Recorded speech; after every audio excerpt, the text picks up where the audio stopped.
Welcome to The Explainer. Today, we're taking a hard look at a massive digital empire built on this bold promise of absolute privacy, and what actually happens when that promise collides head-on with reality.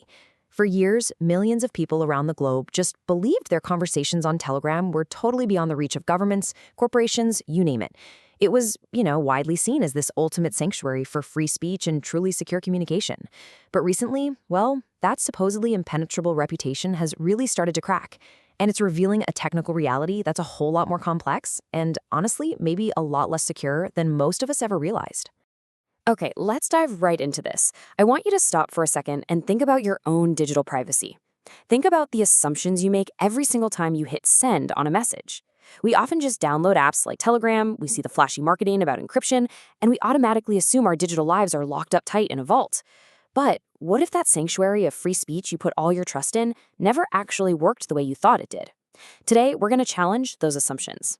To really wrap our heads around Telegram, we need to look at it through this metaphor of a glass fortress. Think about it. A glass fortress is incredibly strong in some ways, but it's completely transparent in others. So, throughout this explainer, we're going to systematically separate the facts from the myths. We'll look at how Telegram's encryption actually works under the hood, the intense government pressure it's facing, and why its reputation as an uncrackable fortress might just be an illusion. Section 1. The Fall of the Fortress. This timeline maps out a pretty shocking inciting incident that essentially shattered Telegram's image overnight and forced the whole world to rethink the neutrality of tech platforms.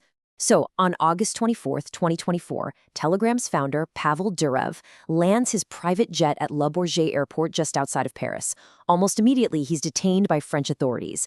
And then over the following weeks, French prosecutors accused Telegram of failing to properly cooperate with investigations into some incredibly severe crimes. We're talking allegations involving drug trafficking, organized fraud, and child exploitation. These are obviously heinous acts that demand strict accountability and are universally condemned.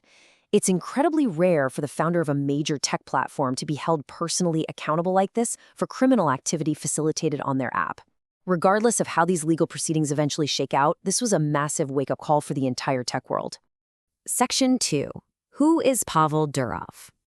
To really understand Telegram's unique architecture and its intense stance on privacy, we first have to understand the fiercely independent worldview of the guy who actually built it.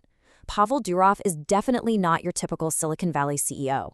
People often call him Russia's Mark Zuckerberg because he co-founded WeContact, which is basically Russia's version of Facebook. But back in 2014, he literally left Russia after refusing demands from authorities to hand over data related to Ukrainian protesters. Ever since then, he's embraced this wildly nomadic lifestyle. He has no permanent residence, he's constantly traveling, he rejects luxury, and he very explicitly values absolute freedom over any kind of government control. He's almost a philosopher, arguing that modern algorithms are just slowly eroding human free will. And this brilliantly illustrates how his carefully cultivated anti-establishment lifestyle is directly hardwired into the branding, the mission, and even the very code of Telegram itself. Section 3. The Backdoor and Security Debate. This brings us to one of Durov's most controversial claims about government surveillance pressure, particularly in the United States. But first, let's just clearly define what we mean by a backdoor. Simply put, it's a lawful access mechanism built directly into software that allows intelligence and law enforcement agencies to intercept communications. Now, in interviews, Durov has alleged that software companies operating in the U.S. face immense pressure to build in these backdoors. He even claimed that during a visit, FBI officials questioned him and allegedly tried to recruit one of Telegram's engineers to create a passive interception capability. Now, to be clear, these claims haven't been fully independently verified, but they spark a huge ongoing debate about the balance between privacy and national security. Which leads us straight to this quote. And honestly, it summarizes the core cryptography debate perfectly. If someone can unlock the door, eventually someone else may find the key. Security experts are constantly arguing that you just cannot build a backdoor intended only for the good actors, like law enforcement, without fundamentally weakening the entire system. Think about it. Once that access mechanism exists, it immediately becomes a high-value target for hackers, cybercriminals, and foreign intelligence agencies. True secure encryption from a purely mathematical standpoint just doesn't play favorites. Section 4. The Great Encryption Misunderstanding. Now, what's really interesting about this slide is the massive gap it reveals between Telegram's public reputation and its actual technical architecture. Let's walk through this crucial comparison, because this is the real aha moment. When you download Telegram, you probably just assume your messages are end-to-end encrypted, exactly like they are on Signal or WhatsApp, right? Well, actually, scratch that. It's not true at all. The overwhelming majority of conversations on Telegram are cloud chats, which is the app's default setting. Yes, they are encrypted while in transit, but the actual encryption keys are held by Telegram on their own servers.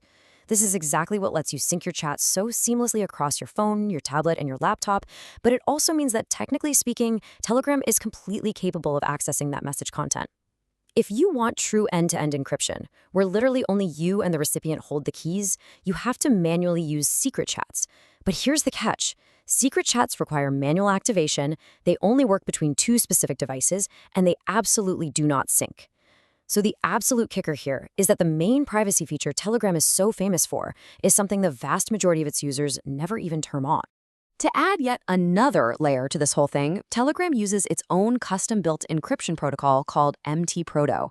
Now, in the cybersecurity world, rolling your own cryptographic system is generally really frowned upon unless it undergoes years and years of independent public review. While Telegram fiercely defends MTProto, a lot of cryptographers remain pretty skeptical. They're quick to point out that the protocols used by apps like Signal undergo much broader academic scrutiny, and, crucially, they use end-to-end encryption by default, not just as some optional setting hidden in a menu. Section 5. Telegram's Big Policy Pivot.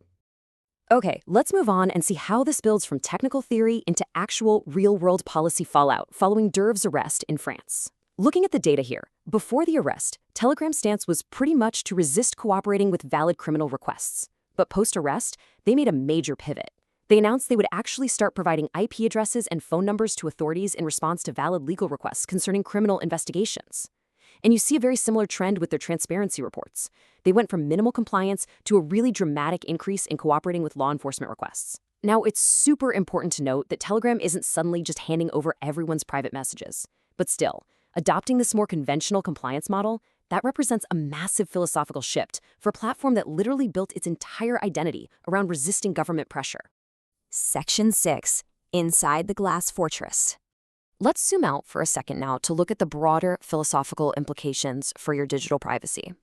In the digital age, architecture is power. The whole story of Telegram shows us that governments aren't just focused on taking down illegal content after it's already posted anymore. They're looking straight at the foundation. They're questioning the architecture of the digital platforms themselves. Who controls the encryption? Who holds the keys? And ultimately, who actually controls access to our digital lives? Your privacy doesn't just depend on whether a message says encrypted on the screen. It depends entirely on who controls the systems making that encryption possible in the first place. So, as it turns out, Telegram might not be an impenetrable stone fortress after all. It's a glass fortress. So, I'm going to leave you with this. Has Telegram officially lost its privacy-first reputation, or do you think it's still one of the best options we have in an increasingly monitored world? I'd absolutely love to know what you think, so drop your thoughts in the comments below. Thank you so much for joining me for this explainer today. If you found this deep dive into digital privacy and the hidden architecture of the internet helpful, be sure to hit like and subscribe for more structured insights into the tech that shapes our world. I'll see you in the next one.